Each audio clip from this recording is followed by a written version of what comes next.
Good morning, good afternoon, good evening, everybody, no matter where you are. Welcome to the show. Today, we are going to be talking about something very, very serious. The Paris Climate Accord, if we just implement it blindly, is going to make things worse. So we are writing a paper called the Engineers Warning to Humanity. And today I have two guests who are joining me to talk about this. Renee King-Sonnen from Rowdy Girl Sanctuary and Jane Wells-Mitchell from Jane Unchained. Welcome, both of you. Thank you for agreeing to be on this show at such short notice. And thank you for agreeing to speak about this with me. I have been, it's so hard, right? Because people are trying to do the right thing. At least it looks like they're trying to do the right thing. And I'm glad that the Biden administration immediately joined the Paris Climate Accord. At least it shows that they want to do something about climate change. But then it's not good to do the wrong thing, right? It's not good to just go down the wrong path as quickly as possible, which is what the Paris Climate Accord will do if we don't address the food system. We don't address. Can I ask you a question? Yeah. Because last night I was watching Senator Chuck Schumer, the majority leader, talk about the Paris Climate Change Accords and how we're going to promote electric vehicles. And everybody's wild about electric vehicles. The moment has come. It's not just Tesla. I mean, there's all these new companies going public, electric vehicles, the charging stations, autonomous vehicles. But why is that not enough? Because I think that people don't understand why just worrying about fossil fuels is not enough, Dr. Rao. Yeah, it's let me give you an analogy. So imagine that you have cancer, heart disease, diabetes, and a fever. And you go to a doctor. The doctor says, oh yeah, cancer is huge. It's got a big lump by the side of your head. And your heart is almost about to die off. It gives you all this diagnosis. And then he says, my God, your fever is 101 degrees Fahrenheit. Isn't that awful? So I'm going to treat just the fever. And then you say, well, what about my cancer? He says, oh, well, I'll make sure that the cancer doubles as quickly as possible. Wouldn't you say that this doctor is not treating you right? Absolutely. But that's exactly what we're doing to Mother Earth. Okay. So if we just blindly implement the Paris Climate Accord and then try to grow the economy, basically you're trying to grow another lump on the side of our head. Okay. Yeah. And then say, well, if we, and also the problem is if we just focus on fossil fuels and we don't do anything about the food system, we know that the temperature is going to go up from 101 to 102. And in the process, that's why the urgency of this is, to me, is so imminent. I read the entire document last night. I know it's not finished, and I read it again this morning to Tommy. And word for word, he listened to every word. And we are in a position right now. Those of us that are woke up, we've got to start expressing the urgency that these little baby steps are just where they might have been enough, 10 years ago. Even then they weren't. But now it's just imminent that we start expressing the urgency and the need to end animal agriculture. I was being interviewed by Food Tank yesterday. They're not a vegan organization. And they asked me the question, well, isn't, baby steps, humane meat, grass-fed beef, aren't those, good choices?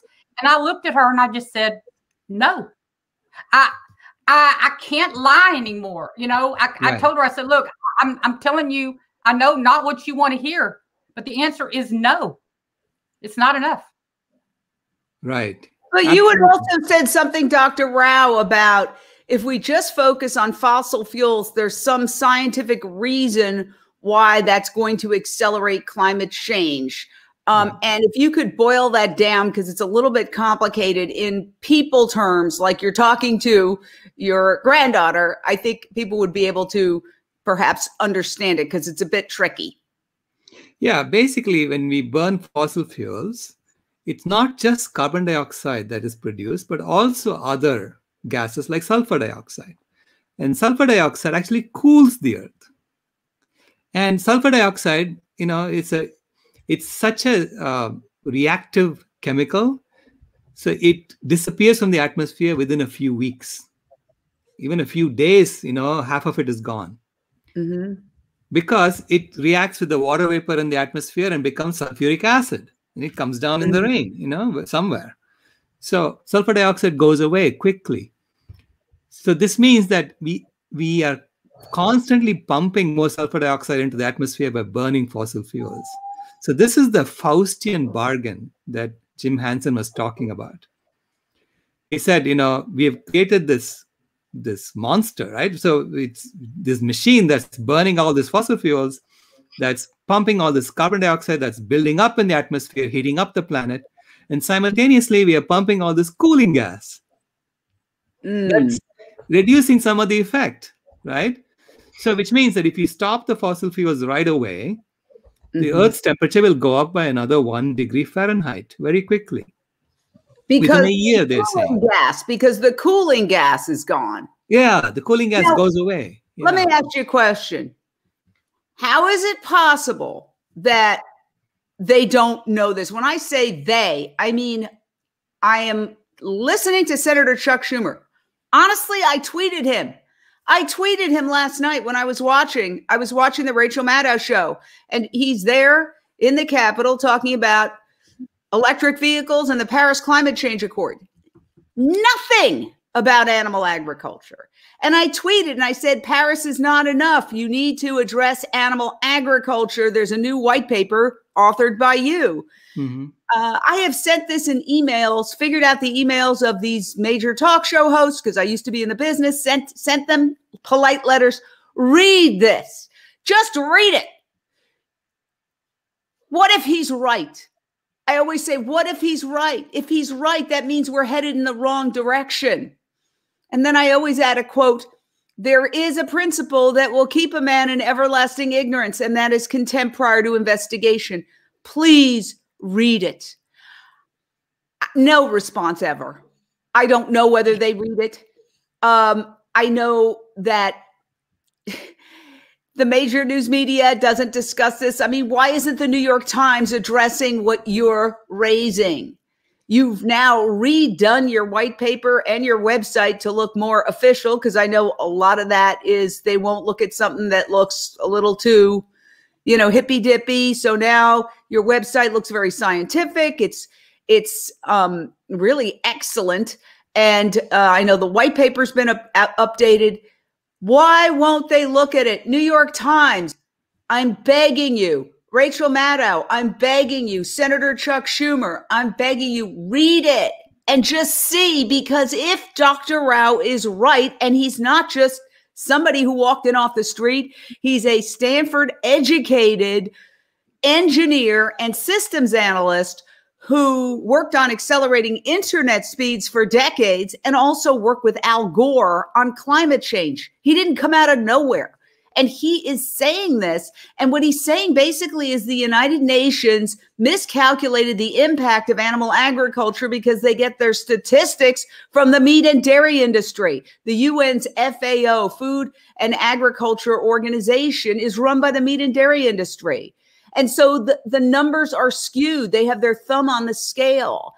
And what I don't understand is how nobody in power wants to look at this. Elizabeth Warren, she did support Cory Booker, the vegan senator from New Jersey's bill to phase out concentrated animal feeding operations, but by something like, I don't know, too long.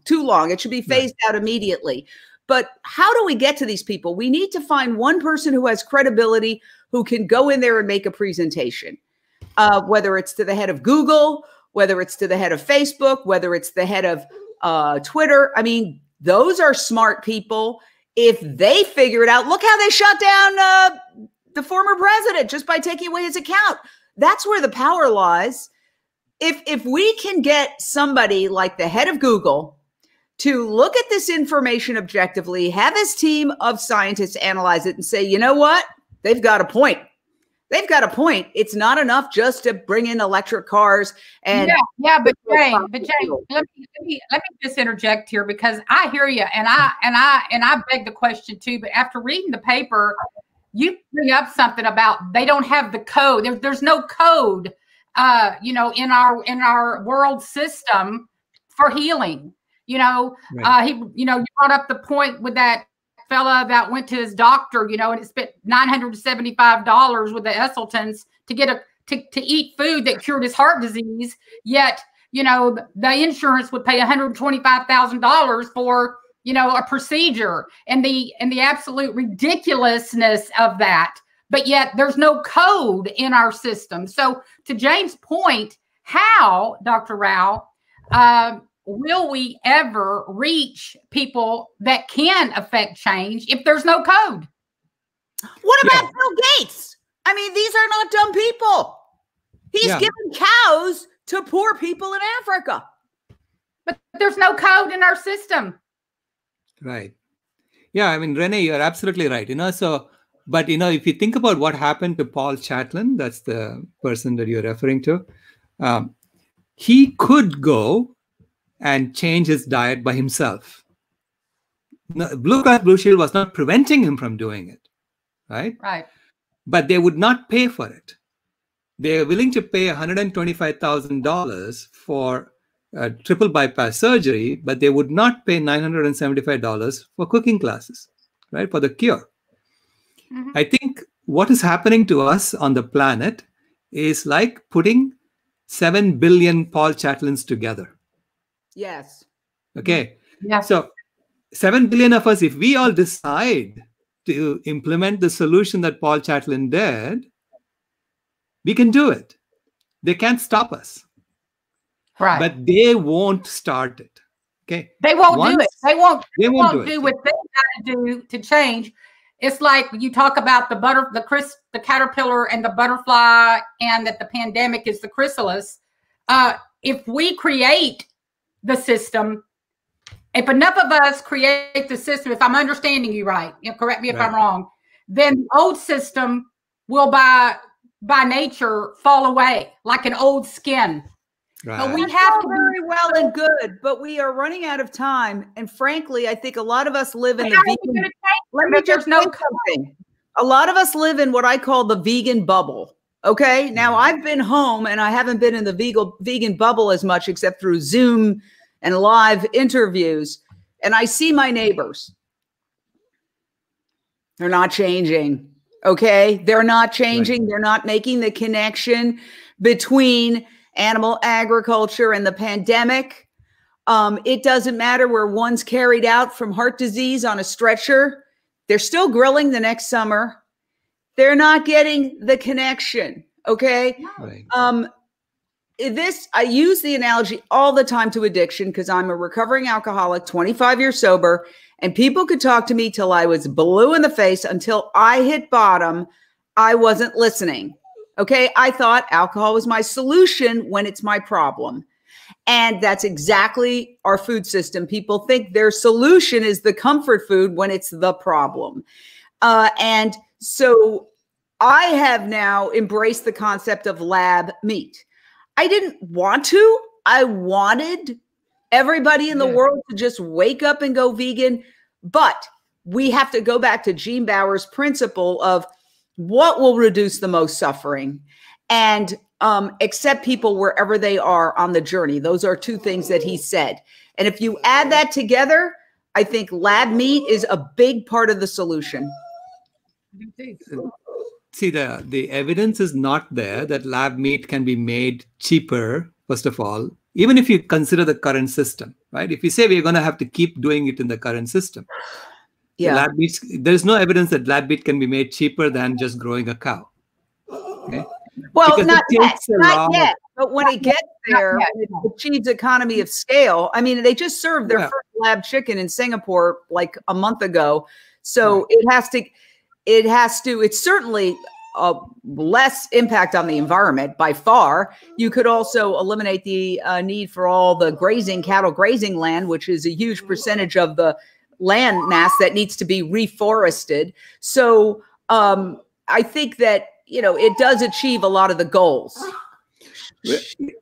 Yeah, I mean, if the industry literally shrinks, okay, this is, to me, I'm an engineer. I look at measurements. Mm-hmm. I want to see the 9 planetary boundaries get better. That to me means that we are going in the right direction. Right now, they're all getting worse and worse every year. So our political system, our policymakers are every year making things worse. That's where we are today. So I don't see them, at least I don't see the actions that the Biden administration has started taking is going to make things better on any of the planetary boundaries. Okay, so it's going to make things worse on biodiversity loss, on land use change, on every one of those things. They're going in the wrong direction. So, but how is it that everybody is so thrilled? I mean, is everything about the Paris Climate Accords bad, or does it need an add-on? Because I think that if you come from the perspective of the Paris climate change accords are bad, people will reject as conspiracy theorists, as fake news. So we have to say, just as a selling point, the Paris climate change accords are great. It's just not enough. It's only one piece of the equation. Add this to it, it gives it a more positive spin. And then maybe they're willing to look at it, because unfortunately, the people who want to get out of the Paris climate change accords are the climate change deniers. Right. So when you align with the climate change deniers, you're rejected out of hand. Nobody wants to listen to it. And I understand that. Right. No, I'm not saying we should dump the Paris climate change accord. I'm saying you should add. The first thing you need to do is to shut down the animal agriculture industry. And then you can implement the Paris climate change accord. Okay? Because that's the right sequence. To me, and to your point, to shut down animal agriculture, Dr. Rao, what about, because I was talking to a young lady, 25 years old, in the outback of Australia last week. Mm-hmm. She is on a family ranch that has 5.8 million acres. Mm-hmm. And take that in, 5.8 million acres. 20,000 head of breeder cattle. And she asked me this question. Jane, I sent it to you in a text, because these are the kind of questions we have to answer. She said, people are always throwing up the rancher advocacy program to me. How will you solve my problem? Right. I've gotten texts like that too. I've gotten texts like that too. It's all well and good to talk. What are you actually going to do? You know how you talk about it? You know how you fix it? We have these conversations. How are you going to fix 5.8 million acres? Right. When you've got a desertification problem on the land, you've got animals that are breeding left and right. You have history and tradition and culture that's steeped in violent traditions, that's normalized. We've got to 100% agree that ending it is necessary before we can come to the table to create the systems of change. Right, see, exactly. We can't create systems of change with data points until we all come to the table, or big round table, and say, we agree we got to end animal agriculture. So how are we going to do that? That is what the RAP Summit, from my point of view as the creator, intended all along, is not to go out there and say, oh, well, we got this farm transitioning and this farm, and this is how they're doing it, and this is how much money they're making. No, it's to bring everybody to the table to figure this out. And I told that young lady that, and she's going to listen to the RAP Summit in the outbacks of Australia while she's out there mustering for the weekend. You can't just, but I had a conversation with this person. That's the beauty of it, is that we can actually bring these people to the table. Exactly. I'd like to say something. I am a firm believer in the law of unintended consequences. So if you use the analogy of horses being abused during a pre-automotive vehicle era. Okay, horses were abused horribly. They're still being abused, but it's not on the societal level that it was. It's the horse roundups and rodeos, but that's minuscule compared to horses were used for transportation. They were used in war. And all of a sudden, something came along, the electric carriage. And so I believe in the ability of technology to achieve sweeping change. Whereas it doesn't seem like, even in the midst of a pandemic, which has crippled the global economy and is killing well over 400,000 people in the United States alone, they still are not making the connection. You can watch the news till you're blue in the face, and they don't talk about the connection between the abuse of animals and this pandemic. It's a zoonotic illness, a jump from animals to humans. They're still, where did it come from? Well, you know, it cropped up in a wet slaughter market in China, but where did it come from? And they don't talk about preventing the next pandemic. They only talk about treating the next pandemic. They do not talk about the obvious. You don't even have to understand higher math to realize 7.8 billion humans eating 80 billion animals every year. They're eating a good percentage, if not most, of the food grown on the planet. That's why I say, in the face of complete and utter denial, global societal denial, no matter what we say and do, and the increase in the number of animals that are being eaten every year because the human population continues to explode, that we have to hope that a technology comes along.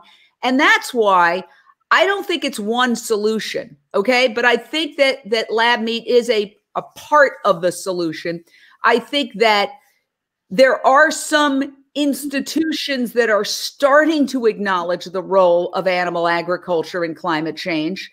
They're starting to inch toward sustainable diets, plant-based options. Unfortunately, according to your calculations, Dr. Rao, it's not happening fast enough.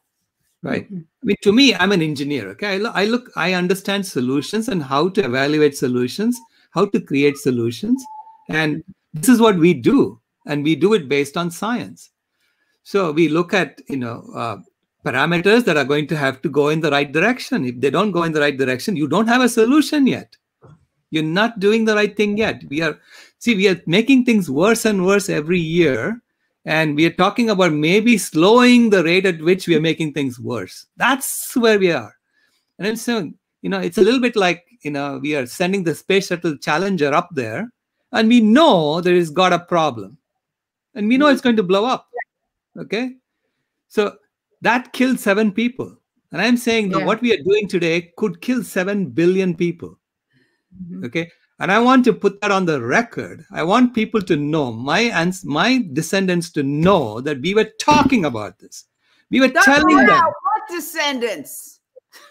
Yeah, I mean, whoever is there, okay? I don't care. The one human you were talking about. Who was it that said there's probably going to be one human that gets this?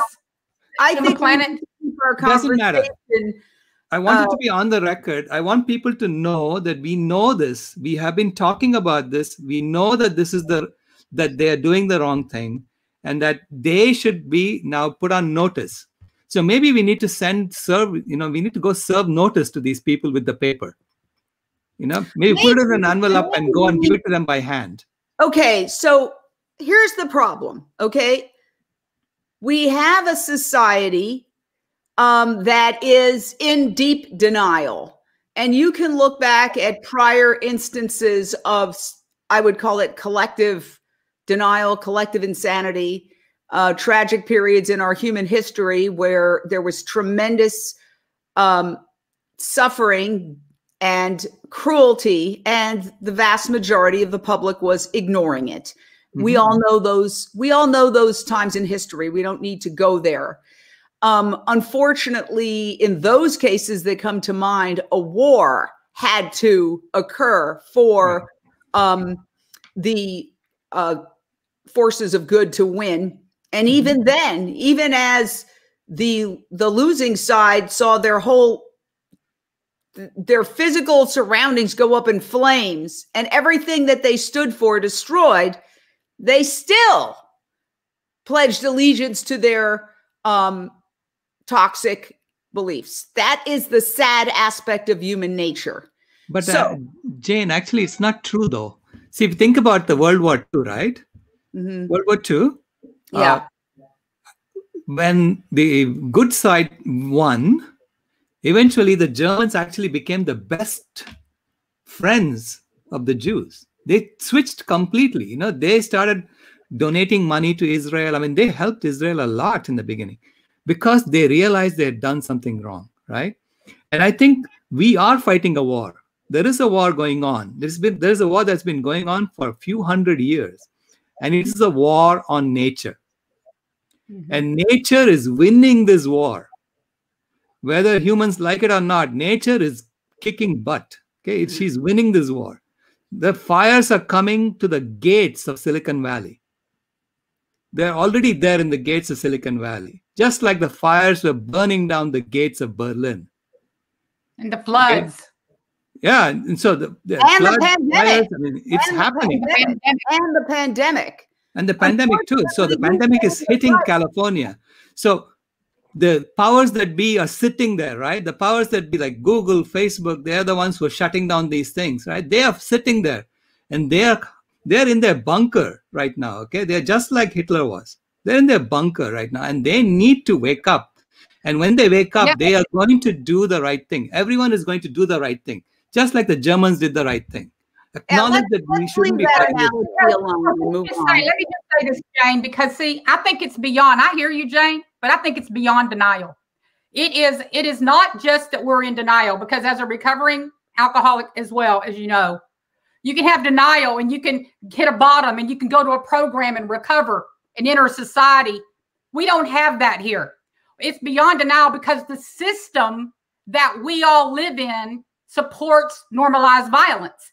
Because we live in a system where, you know, just like we see that fella underneath the cow sucking on the tit of a cow, we suck on the tit of our society that condones what we do in every way. It's beyond denial. It's programming. It's systemic, violent programming. And when it really came clear to me is when I read Dr. Will Tuttle's book on the World Peace Diet, whenever he defined the word war 10,000 years ago, and it was in Sanskrit, the desire for more cattle. So if we're being programmed 10,000 years ago to believe that we're just having a war because we want to, you know, fight over different sides and have land because of whatever, the bottom line is it's all about animals. Our entire society is built hook, line, and sinker, pardon the term, on animals. Everything we do is built on the back. It's beyond denial. We've got to create this new system, like Dr. Rao talks about. And I don't think we can fight the existing system because the fight is programmed in normalized violence. Well, there are people who are waking up. David Attenborough, okay? We need to create a documentary. The people that are waking up need to get over and create a new system. We need to rally around folks like Dr. Rao, and we need to create a new system and let this old system die and quit fighting it. We ain't going to win that fight. Well, I don't know. I would say the solution is multi-determined. We in the plant-based world often sit around debating what's the best thing to do. And the truth is that there's no one answer. And everybody is going to pursue something that is associated with their own skills. Like I was in the media for 38 years. So I do a nonprofit that does videos like this and gets the word out. You're a scientist and an engineer. You're coming up with position papers that prove your point. You did something incredible by turning your husband's cattle ranch into a vegan animal sanctuary and starting a program to help ranchers transition beyond animal agriculture. To tell everybody you got to do one thing, it's a waste of time. Multi-determined is usually how people diagnose a lot of things. If you have, for example, a psychological problem, it's usually not one thing that caused it. That's a cartoonish way of thinking. It's usually multi-determined. That's a phrase that psychiatrists use.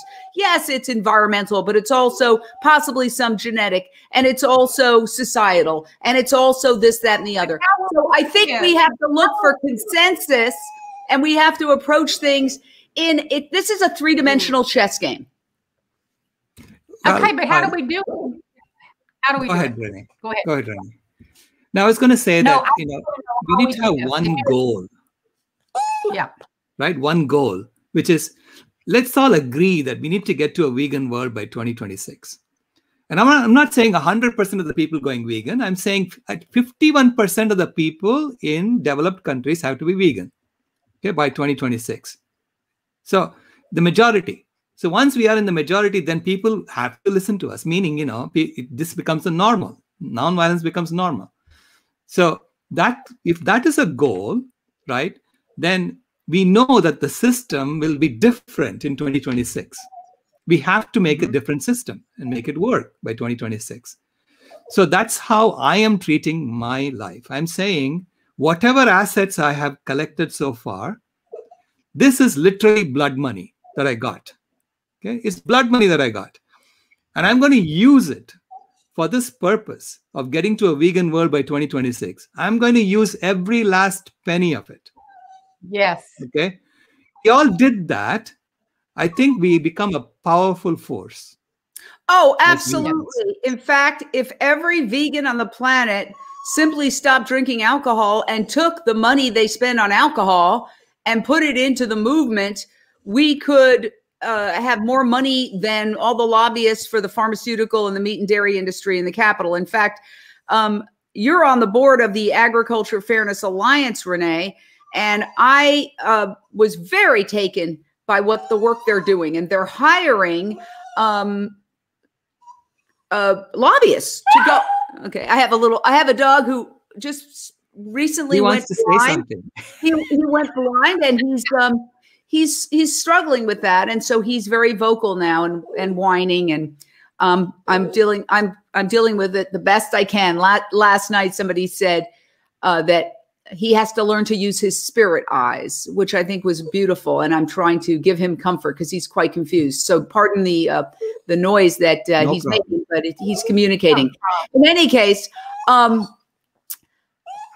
so the Agriculture Fairness Alliance is getting people together, primarily, I would say, vegans and animal lovers, to fund lobbyists to go through the Capitol and make these arguments. Okay, imagine if you were a lobbyist, just for example, Dr. Rao, and you go in and you get an appointment with Senator Chuck Schumer, and you say, Senator Schumer, I applaud your best desires to reverse climate change, but you're missing a key component. Let me explain it. I've got a presentation. It's going to break it down. Boom. Wouldn't that be incredible? Part of it is us getting access. So working with Laura Reese, I joined giving personally $200 a month to be part of the champions. If we get 50 people to give $200 a month to the Agriculture Fairness Alliance, it's not tax deductible because it's lobbying, they can hire another lobbyist. And I saw the presentation their lobbyists made, their first lobbyist, dynamite, credible, not flaky, not anything, just like right out of corporate America. But the message is the package was corporate. The message was what we're talking about. So I would urge anybody, put your money where your mouth is, as Dr. Rao said, because there was nothing I could buy that would mean more to me than having somebody who has this crucial information upon which the survival of the planet depends, being able to get into those offices and talk to people who make decisions. So I would urge everyone to join. It's like the founders group. We need 50 people before we can hire the next lobbyist. So Agriculture Fairness Alliance, you make a commitment to give $200 a month and they will hire another lobbyist. We need 49 more people. We need more than, we need lobbyists, as you said. So I'm also a member of the Agriculture Fairness Alliance. Excellent. But we need the equivalent of a Lincoln group for the vegan movement. Yes. Okay. Someone who goes and puts ads, pays them their money, puts ads on their mainstream media and says, damn it, you have to do this first. Yeah. You have to do this first. Okay. Yeah. I mean, because I totally agree with the work that they're doing, being on their board, obviously, and the At-Risk Farmer and Rancher Transition Act. I think that's the legislation you're referring to that went into, they took into the Congress. They're trying to get it passed as a bill. It was modeled after our program, but it is crucial that we all. I mean, I'm a member as well. We all want to, but it's not the singular answer. We need to be inside Congress, but we got to remember that they've invested hundreds of years in lobbying for animal agriculture. So what we are going to do is hardly make a dent unless I disagree. I don't think you can say, yes, it's not the only solution, obviously, but it's a very big, important piece of the puzzle. No, I get it. But what I was going to say, and to Dr. Rao's point, is the campaign to end animal agriculture has to be in the media. To end it, not to have meatless meat is great, but we have to end animal agriculture. What makes the Lincoln Project so successful? Former or Republicans.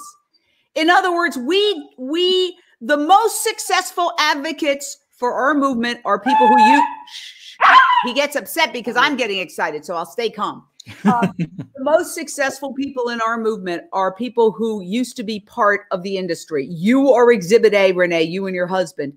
I was turned vegan 25 years ago by Howard Lyman, a fourth-generation cattle rancher who became very ill, made a pact with God as he went into surgery, said, if I get out alive, I'll reveal the secrets. He did on Oprah, and he became famous for 15 minutes. I interviewed him. Afterwards, he came up to my cubicle at Paramount Studios and said, I hear you're a vegetarian. And I said, yes. He said, do you eat dairy? And I hung my head because he just told me all about the horrors. And I said, yes. And he pointed his finger right at my nose and he said, liquid meat. And that's the moment I went vegan. I wish I had the date the way I had my sobriety date, but about a quarter of a century ago, 25 years ago.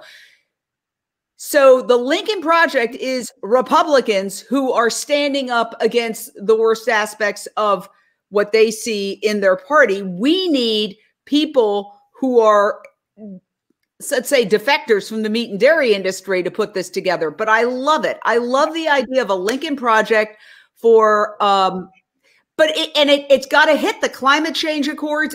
But guess what? Guess what, Dr. Rao? They won't put it on TV. You can ask PETA. They do ads all the time that they refuse to put on TV. They won't put it on television. No, see, and this is, we were talking about this earlier, before you came on. And I'm in the midst of writing a book, and I'm not too vocal about it, but I'm not yet. But when cattle ranchers actually end up going vegan because they get a relationship with an animal that they used to kill and eat, that systemic heartbeat of truth, that real compassionate conversion, not converting because of diet or the environment, although all those are good. But when cattle ranchers, animal farmers actually convert because they can't kill the animals they used to eat, because they see their sentience, that to me is what the Lincoln Project needs to have. A lot of people just like that in it. Because it's one thing for cattle ranchers to transition and become a hemp farm and a mushroom farm. Hey, I'm all for that. But if they don't systemically change and see the real problems, it ain't gonna fix the problem. It's gonna be that Band-Aid where another tumor is gonna pop out because the real problem isn't solved. What about, we're brainstorming, and I want to say this. Some of the best ideas that I've ever experienced have come from live interviews. After I attended a Fire Drill Friday climate protest where once again, for the, I don't know how many times, they did not discuss animal agriculture. They just beat their chest about fossil fuels and they told me to shut up. You be quiet. That's a direct quote. I was so despondent and it was an ugly day. I didn't handle it very well. I got angry and I was yelling at people, and it was just ugly all the way around. And I really felt like, I felt hopeless. I felt hopeless for the world. And then, and within a couple of days, I was on a live interview with you, Dr. Rao. And I said to you, Dr. Rao, until we prove that animal agriculture is the leading cause of climate change, they will not pay attention. And you turned around and said, okay, I'll do a white paper. Boom.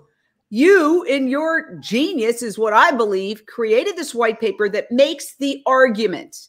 So here we are. We've created the white paper. Now we are having the same kind of come to Jesus moment where we're like, oh my God, even the pandemic isn't waking people up. What do we do? And we are now getting to the next phase of the solution, which is how do we take the essential arguments within the white paper and get it to people in positions of importance in the corporate world, in government, and in the media, when we seem to have concluded they will not sit down and read the white paper, no matter what we do. Right. So actually, during the convergence, Jared Bishop is going to show short clips of video that explain the white paper. And he's got a summary clip, which is just 5 minutes, that Plant-Based News is going to show. Okay, so it's one of those things that, you know, you have to get someone with a different accent than me who can say it. Because I'm sorry, but that's a system we have. The system we have. Yeah. It's a very colonialized system, okay? They don't listen to me as much as they would listen to someone with a better accent. No, I think it's more about how we package information today. And I deal with this every time we publish a story on Jane Unchained News, is that having now started to study SEO, search engine optimization, nobody wants 3 paragraphs. That's like reading a novel in today's world. You have to have a juicy headline, 1, maybe 2 paragraphs, a photo, another juicy headline. So the way people are absorbing information is in little nuggets. In fact, somebody once described to me, the news business, as neat things to know. People need little cubes of information. They don't want to process a long thing, whether it's a novel or whether it's an article, unless it's brilliantly written, like a Vanity Fair, snarky Vanity Fair, gossipy piece that's juicy. They don't want to read it. Okay, so that's the world we live in. We live in an ADD culture. So what we need to do, I don't think it's about your accent. I think it's about you're giving a PhD course to kindergartners. And how do I know that? Because I went to your last convergence in Arizona, and we were all like, okay, we don't understand what you're saying, Dr. Rao. We don't understand. And then a kindergarten teacher who was attending got up and explained it as if she was talking to kindergartners. And then we all went, oh, we get it. That's what it is. We have to explain it in a way that people understand. Nobody knows what gigabytes are or gigatons or, just the idea of breaking down, okay, frankly, if you asked half the kids marching at these climate rallies to deconstruct fossil fuels, I don't know how much further than they'd get than gasoline. I mean, really. So you're saying essentially that the Paris Climate Change Accords are over-focused on fossil fuels, primarily carbon dioxide, and ignoring the impact of methane, which is more associated with animal agriculture, even though fossil fuels do produce some methane. Correct me when I'm getting off track here. And you're saying that if we, that in the process of burning fossil fuels, it also produces something called sulfur dioxide, which ironically cools the earth. So if we just eliminate fossil fuels, thereby eliminating the sulfur dioxide, which is a cooling gas, then if we don't deal with the methane from animal agriculture, it will actually accelerate climate change. That's not so difficult for people to understand. I would assume that brilliant minds like Bill Gates could understand that. And yet, with all due respect, he is giving cows to people in the third world country. And he thinks that's a solution. So here's what I think. I think we need a class action lawsuit. I think we, as people who, I mean, already, you know, we've got the pandemic, we've got climate change, we've got world hunger, we've got water pollution, air pollution, and all the other terrible things that result from animal agriculture, heart disease, cancer. We need a class action suit of some sort that makes our case in a court of law and say, you know what, guys, you're killing us, and here's why, and you need to stop. I mean, is there a way to get, I don't know, the Animal Legal Defense Fund or some of these other legal organizations? Because when Agent Orange kills people, I see it on the TV all the time. They're like, if you were exposed to XYZ Roundup or whatever it is, you can be part of some kind of class action. So why can't we have a class action on this? I mean, we've got to do something to wake them up. That's a great idea. In fact, Moira said that the way you explained, Jane, was beautifully succinct. In 1 minute, you explain the case we are making. So I'm going to take that clip of you and post it all over the place. There you go. Well, yeah, should be, graphics and everything else. And maybe you get some movie star to do it. You know, you get Joaquin Phoenix or Moby or, you know, a well-known, a high-profile, very high-profile person to make that case in a highly produced video that, you know, Earthling Ed did a great video combating this whole idea of cattle grazing being the Kiss the Earth film nonsense. Right. And he did a video and he deconstructed the entire thing. And somebody around here I've known for years who's a producer said, oh, I'm involved with Kiss the Earth and da-da-da-da. And she was so excited. I said, but have you seen Earthling Ed's video? I sent it to her. Mm-hmm. And she was taken aback. And she actually sent it to some of the people who produced the film, which I'm sure they don't, you know.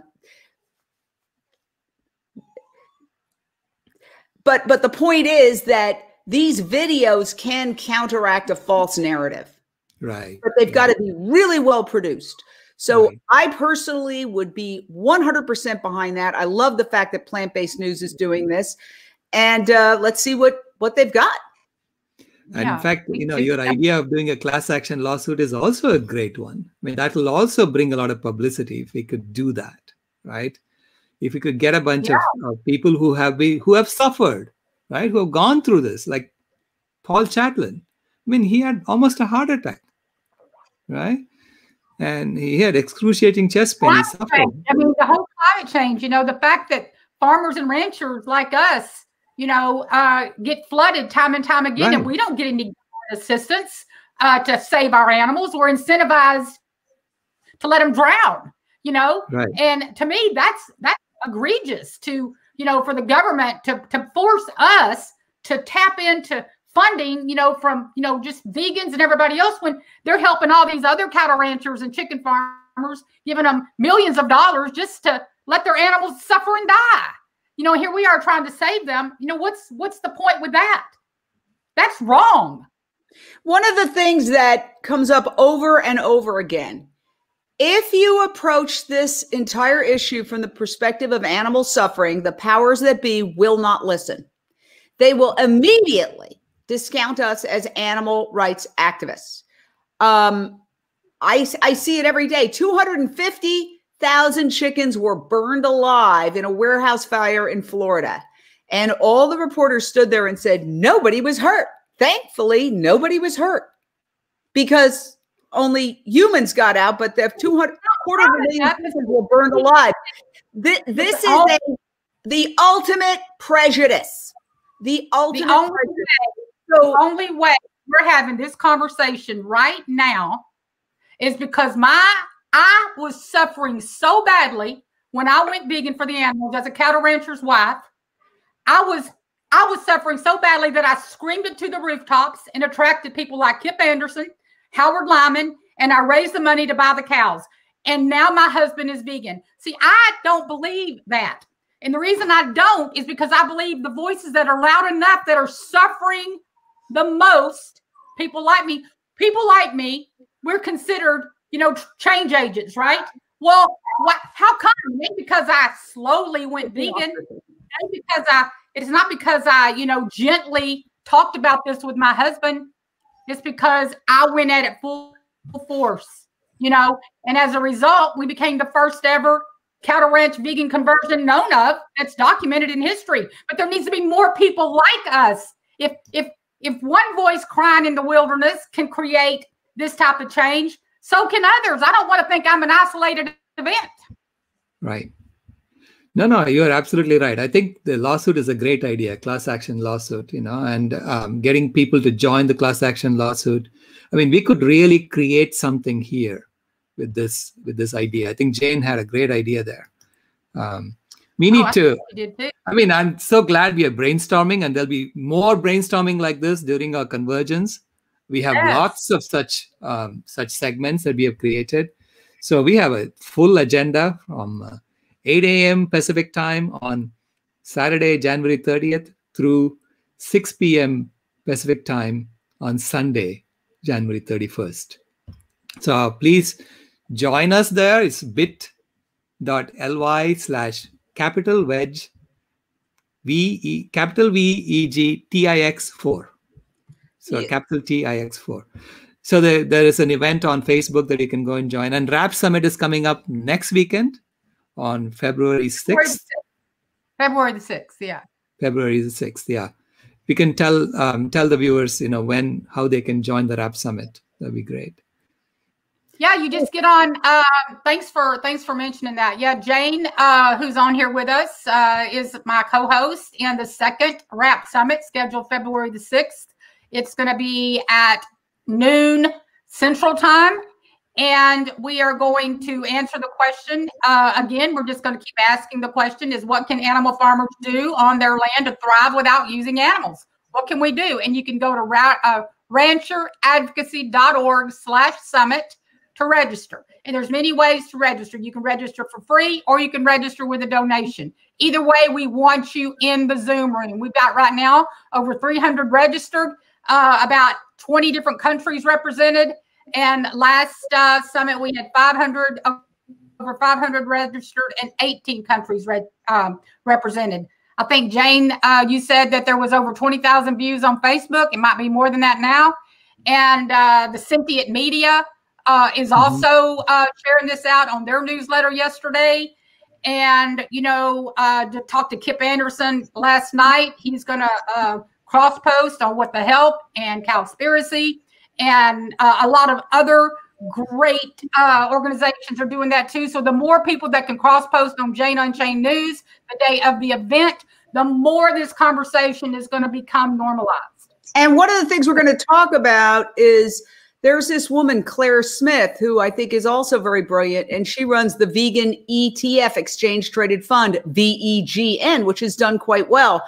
And when I was talking to her about it, she's like, well, what about green bonds?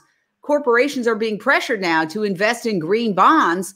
And of course, a lot of those green bonds go to the same old fossil fuels. Why not? Because one of the big problems is even when farmers and ranchers want to get out, they are stuck in these horrible loans. They're filled with debt. They've got big mortgage debt. They've got all sorts of problems. They need money, and they need, they can't each invent the wheel themselves. There needs to be some bigger institutional players who get in there and say, okay, you know, we're going to create a regional cooperative. We're going to hook you up with this industry. We're going to eliminate your debt. And that could be financed by a green bond. So she's going to talk about that on February 6th. So that's what I'm saying. There's got to be many, many different solutions. And I see those solutions cropping up. That's the good news. The good news is, yes, we are talking about green bonds. We are talking about regional cooperatives. We are talking about getting lobbyists into Capitol Hill to make the arguments. We are talking about using media to explain this. So there's a convergence of factors. Cell-based meat. Cell-based meat is going to be farms. And then the National Hemp Association. You know, we've got some great players coming to the table. The badass vegan, John Lewis, who's, you know, changing, you know, social justice, you know, our food system with his documentary that he's producing with Keegan Khan. You know, what is it? They're killing us. They're trying to kill us. They're trying to kill us. See, we've got to combine, you know, these injustices. And one of the big pieces I think that has to be included, and that's why we're included in the RAP Summit, is the social justice issue around food in the urban communities. Okay. So we've got a great panel. Let me say something else in terms of hope. I look back on two things. One, let's get back to electric cars. Anybody seen the great documentary, Who Killed the Electric Car? In the early 90s, we could have all been driving electric cars. They had the technology. And there's a great documentary. I don't want to misspeak, but one of the big American car companies, I think it was possibly GM, but they killed it. They didn't want to revamp all of their infrastructure. So they literally took the cars away from the people who were driving them. And there's some well-known vegans who were amongst those people who literally they pulled the cars out of their parking lot and they destroyed them. And the automotive leader who made that tragic decision that led to war. Let's face it, we wouldn't have to go to war in the Middle East if we didn't rely on oil. He said it was the worst decision of his life. Now, here we are 30 years later, and electric vehicles are taking off.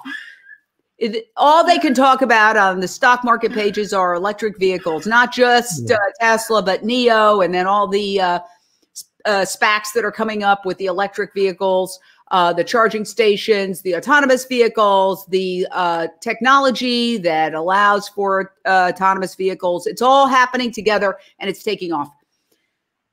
If you look at biodegradable materials, I see the same type of issue. They had the technology. I went to an event almost 30 years ago where a guy showed that he had the technology to create a soda bottle, plastic soda bottle that dissolved and degraded within 45 days or less. He showed a time-lapse video. He said to me, I ran into him several years later. So what happened to the company? He said, oh, they destroyed it. They meaning the industry. They didn't want to change their bottle, so they just destroyed him. Now we are 30 years later, and the issue of biodegradable soda bottles is now taking off again. And now the time has come. I see the same thing happening with veganism. Right. You know, we've been plodding ahead for years. First we had, you know, whatever, 2 empty restaurants in LA. Then it became like this hot thing. But when the moment comes, the change will be so fast. It's going to be incredible. The unfortunate part is I thought the pandemic might do it, but I'll